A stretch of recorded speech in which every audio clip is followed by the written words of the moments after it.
নাঙ্গের আশা কইরা তোমার ভাতারের ভাত সাঙ্গে ও সাঙ্গে হে গো আদা পথে মাজা ভাঙ্গে কথা কোন ঠিক কিনা নাঙ্গের আশা এত ভালো লাগে পরেরটা খাইতে হারামটা খাইতে মজা লাগে হালালটা খাইতে ভালো লাগে না বোঝা গেল ঈমান আছে না আল্লাহ পাক একটা বিবাহর কথা বলেন নাই আল্লাহ রাব্বুল আলামিন দুইটা বিবাহ দিয়ে আয়াতটাকে নাযিল করেছেন কারণ এদেশে এমন বউ আছে এক রাত যদি কোনো রকম ভাবে যদি একটু রাগারাগি হয়ে যায় পরের রাত থেকে ওই রাত থেকে বিছানাতে চাচার জায়গা আছে জায়গা নাই এজন্য আল্লাহ পাক বললেন দুইটা বিবাহের কথা দিয়ে আমি আয়াত নাযিল করেছি কয়টা এজন্য অনেক মা বোনেরা আছে আমাকে দেখতে পারে না হুজুর বলে কি সমস্যা নেই মা এই যে হুজুর আয়াতটা বলে ফেলেছেন বোঝা লাগবে আল্লাহ রাব্বুল আলামিন বলেন বান্দারে এই কারণে আমি আল্লাহ দুইটা বিবাহের কথা বলেছি এক বউ যদি রাগ করে এক রাত না থাকে বলেন তো দেখি স্বামী স্ত্রীর ভিতরে শয়তান নামক জিনিসটা ধোঁকা দিতে থাকে এর বাস্তব প্রমাণ আমি আজকে বাসে বসে থেকে পেয়েছি আপনাদের নওগাঁ থেকে টাঙ্গাইলে আসতে আসতেও কি একটু সংক্ষিপ্ত বলবো হঠাৎ করে টিকিট কাটলাম লম্বা হয়ে যাচ্ছে বলবো হঠাৎ করে টিকিট কাটলাম টিকিট কাটার পরে বাসের ভিতরে উঠে দেখি এক আল্লাহর বান্দি মুসলিম কি বলেন মুসলিম একজন নারী নাক ফুল নেই কোলে একটা মেয়ে নিয়ে আছে বলেন তো দেখি এটাও কিন্তু আজকের আলোচনা প্রেক্ষাপট বোঝা লাগবে অধিক অংশ মা বোনেরা এটা জানে না যতদিন পর্যন্ত স্বামী বেঁচে আছে ততদিন পর্যন্ত নাক ফুল কান ফুল থাকবে না খুলে ফেলবে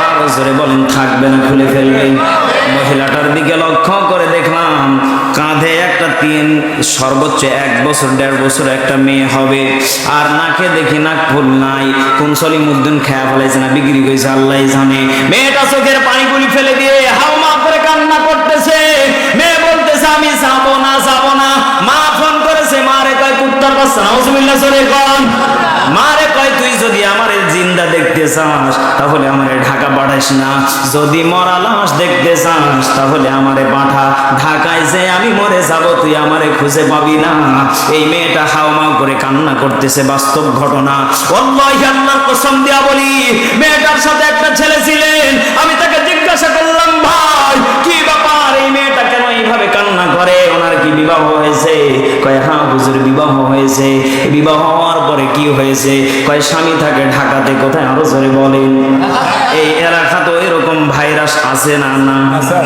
তাহলে ওয়াজটা বাস্তব হওয়া দরকার আছে না আরো জোরে কোন আছে না নাই আপনাদের জন্য ভালো মেয়েদের জন্য খারাপ হইতে পারে সমস্যা নাই শান্তি পাবেন আপনি সলিমউদ্দিনের মা থাকবে কষ্টে তাতে কোনো সন্দেহ নাই মুসলমান বাবাজি বলছেন কি বলতে চাচ্ছি এই মহিলার গার্জিয়ানকে বললাম কি ব্যাপার ভাই আপনার এটা কেউ হয় আমার বোন আপনার বোন এইভাবে কান্না করে কি ব্যাপার কয় আমার দুলা ভাই থাকে ঢাকাতে গার্মেন্টসে চাকরি করে কিন্তু খাবার একা রান্না করতে কষ্ট হয় ডিউটি থেকে কখন আসে ঠিক নেই আমার বোন যদি যায় রান্নাটা শুধু 3 ওয়াক্ত করে দিতে পারে বা 2 ওয়াক্ত খাবারটা গরম করে দিতে পারে আমার দুলা ভাই শান্তিতে থাকবে এই কারণে আমার বোনকে ঢাকাতে পাঠানো হচ্ছে এখন ওই মেয়েটা যাবে না কারণ এই মেয়েটার এলাকাতে একটা ইটিস ফিটিস হয়ে গেছে আপনি টের পাচ্ছেন এখন এটা ভালো এটা আর ভালো লাগে না এইটার দিকে একটা মায়া চলে এসেছে ঢাকাতে গেলে বলছেন তো আসলটা আর বাড়িতে থাকলে নকলটা বোনাস আরে বাপরে বোনাস কিটা বলে এই বোনাস খেতে ভালো লাগে কিন্তু যে আসল স্বামী আমি লক্ষ্য করে দেখলাম নাক ফুল যেই মহিলার নাকের ভিতরে নেই বলেন তো দেখি মহাব্বতের জিনিস যেইটা বলেন তো দেখি বিবাহের রাত্রে সর্বপ্রথম যেটা পড়ানো হয় সর্বপ্রথম কালেমার আগে যেই জিনিসটা দেওয়া হয় সেইটার নাম কি জোরে সরে বলেন তো দেখি আরো জোরে কোন ফুল সখিনার মাঝে শুনতে পাই কোন ফুল আরো জোরে কোন ফুল এই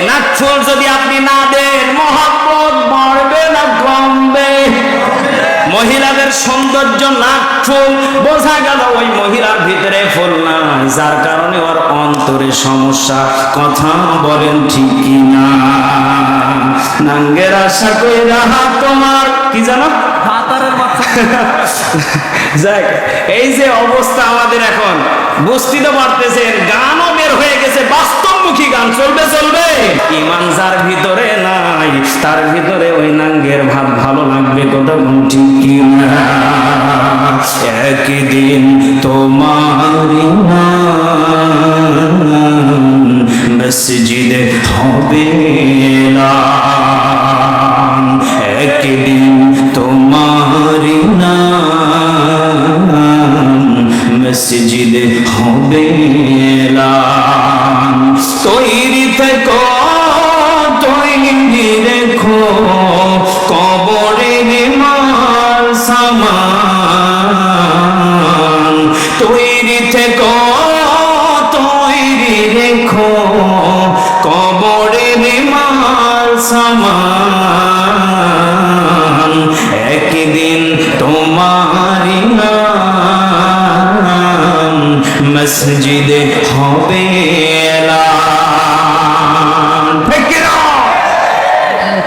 কলিজার টুকরা বাবা ফেরা যেই কথা বলতে চাচ্ছিলাম, ফেরাউনকে আল্লাহ রাব্বুল আলামিন এক নাম্বার অফার দিলেন, মনে আছে না ভুলে গেছেন? লম্বা হয়ে গিয়েছিল। ফেরাউনকে আল্লাহ এক নাম্বার অফার দিলেন, তোমাকে এক নাম্বার কালেমা আনয়ন করা লাগবে, আল্লাহর প্রতি ঈমান আনা লাগবে, তাহলে এক নাম্বার পুরস্কার তোমাকে কিয়ামত পর্যন্ত হায়াত দেওয়া হবে। চিৎকার মেরে বলেন সুবহানাল্লাহ। দুই নাম্বার অফার দিয়েছিলেন আল্লাহ রাব্বুল আলামিন, মুসাকে জানিয়ে দিলেন, মুসা রে যাও যাও, দুই নাম্বারটা এই অফার, তার যতদিন পর্যন্ত সে বেঁচে থাকবে ততদিন পর্যন্ত তার সিয়ারটাকে কাড়া হবে না, কিন্তু তাকে টার্গেট নেওয়া লাগবে। এক নাম্বার, কখনো তাকে সিয়ার থেকে তাকে কখনো সরানো হবে না, কিন্তু তুমি যে নবী সেই নবী বলে তাকে সম্মান করা লাগবে। চিৎকার মেরে বলেন আল্লাহু আকবার। একটি নয়, দুইটি নয়, 5টি অফার করলেন মুসা নবী। এই অফার গুলি দেওয়ার পরে ফেরাউন বলতেছে ঠিক আছে, আগামী কালকে তোমাকে জানিয়ে দিব মুসা। মুসা নবী চলে গেলেন। হঠাৎ করে হামান আসলেন, হামানকে বললেন বন্ধু কি ব্যাপার, তোমার মনটা কেমন যেন ভারী ভারী দেখা যায়। হামানকে যখন এই প্রশ্ন করলেন, হামান বলতেছে তোমার কাছে নাকি মুসা এসেছিল? হ্যাঁ এসেছিল। মানে মুসা আসার কারণে হামানের মন বেজার। বলেন তো দেখি ওয়াজ কি কাজে লাগবে? আগেই মন বেজার, ও কি ওয়াজ হবে? ফেরাউন বলতেছে হামান, দুঃখের কথা হলো এটা সত্য কথা, বোঝা লাগবে যে মুসা এসেছিল। 1 নম্বরে এই পুরস্কার, 2 নম্বরে এই পুরস্কার, 3 নম্বরে এই পুরস্কার, 3 নম্বরে এগুলি মানা লাগবে, 4 নম্বরে এগুলি মানা লাগবে, এগুলি পুরস্কার দিবে। হামান সঙ্গে সঙ্গে ডাক দিয়ে বলেছিলেন ফেরাউন রে, ও বন্ধু ফেরাউন, তোমাকে বোঝা লাগবে, তোমার এই অফারগুলি যদি মুসার মেনে নাও তাহলে তোমাকে কওমের ভিতরে যারা খোদা বলে দাবি করে, কি বলে আরো জোরে, খোদা বলে যারা দাবি করে, আজ থেকে ঈমান আনার সঙ্গে সঙ্গে তারা আর তোমাকে রব বলে স্বীকৃতি দিবে না, খোদা বলে স্বীকৃতি দিবে না, তারা সঙ্গে সঙ্গে তোমাকে সাধারণ মানুষের মতো করে সম্মান করবে। চিৎকার মেরে বলেন নাউজুবিল্লাহ। বোঝা গেল তাহলে তাদের ঈমান কেমন ছিলেন। বন্ধুর কথা শুনে পিছনের চেয়ার থেকে যখন নাড়া দিয়েছে, ফেরাউন সঙ্গে সঙ্গে তার ভুলটা ভেঙে গেল। ঠিক তো, যদি আমি ঈমান এনে ফেলি আমাকে তারা আর খোদা বলে ডাকবে না, রব বলে স্বীকৃতি দিবে না, তাহলে আমার খোদাগিরি চলে যাবে। কিন্তু বলেন তো দেখি, সম্মান দিতে চেয়েছিলেন তিনার নাম কি? পৃথিবীতে কেউ স্থায়ী হয় না, হক না সে ফেরাউন কি বানাম রোদ, চিরকাল কেউ তো রয় না, ঠিক কিনা? এজন্য আমার কলিজার টুকরা বাবাজিরা, আমরা এই পৃথিবীর ময়দানে চিরকাল থাকবো না, এতে কোনো সন্দেহ নেই। আল্লাহ রাব্বুল আলামিন জানিয়ে দিলেন কুল্লু নাফসিন যায়িকাতুল মালাকুল মাউতি সুম্মা ইলাইনা তুরজাউন।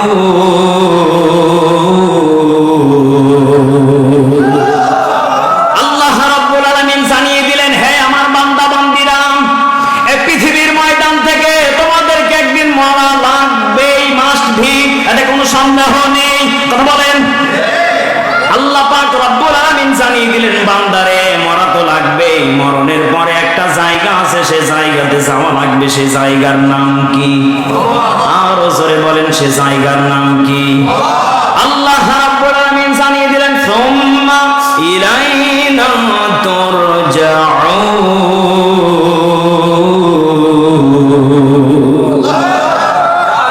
আল্লাহ রাব্বুল আলামিন জানিয়ে দিলেন, মরণের পরে তোমাদেরকে আমি আল্লাহ রাব্বুল আলামিনের কাছে পুনরায় ভাবে আবার ফিরে আসা লাগবে, এতে কোনো সন্দেহ? আর ওসরে বলেন, সন্দেহ? যদি সন্দেহ না থাকে বলেন তো দেখি, তাহলে এই পৃথিবীর ময়দানে যত নরনারী আছে, যত মানুষ আছে, তাদেরকে আল্লাহর প্রতি ঈমান আনয়ন করা দরকার আছে না নেই? তাহলে 1 নম্বর টার্গেট, আমরা কেউ মুনাফিকি করব না। কি করব না? আলোচনা বলেন। 2 নম্বর, আমরা হিংসা করব না। 3 নম্বর, আমরা অহংকার করব না। কয়টা? আলোচনা বলেন। আল্লাহ রাব্বুল আলামিন জানিয়ে দিলেন, ইন্নাল মুনাফিকিনা ফিদ দারকিল আসফালি মিনান নার।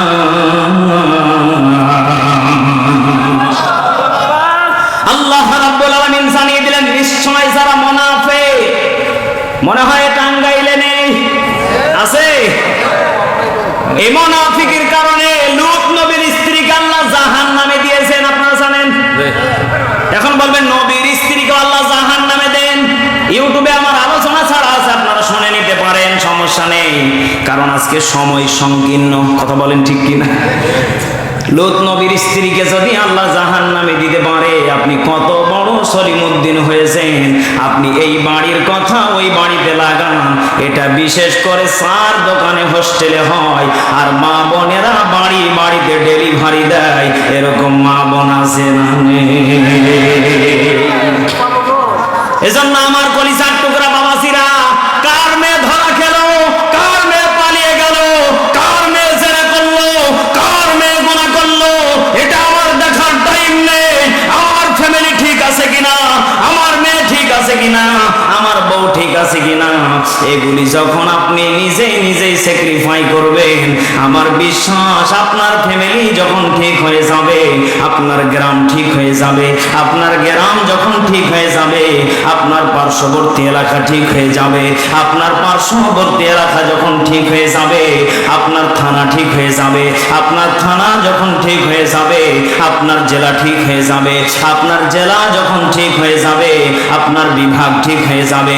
আপনার বিভাগ যখন ঠিক হয়ে যাবে, আপনার রাজধানী, আপনার পুরো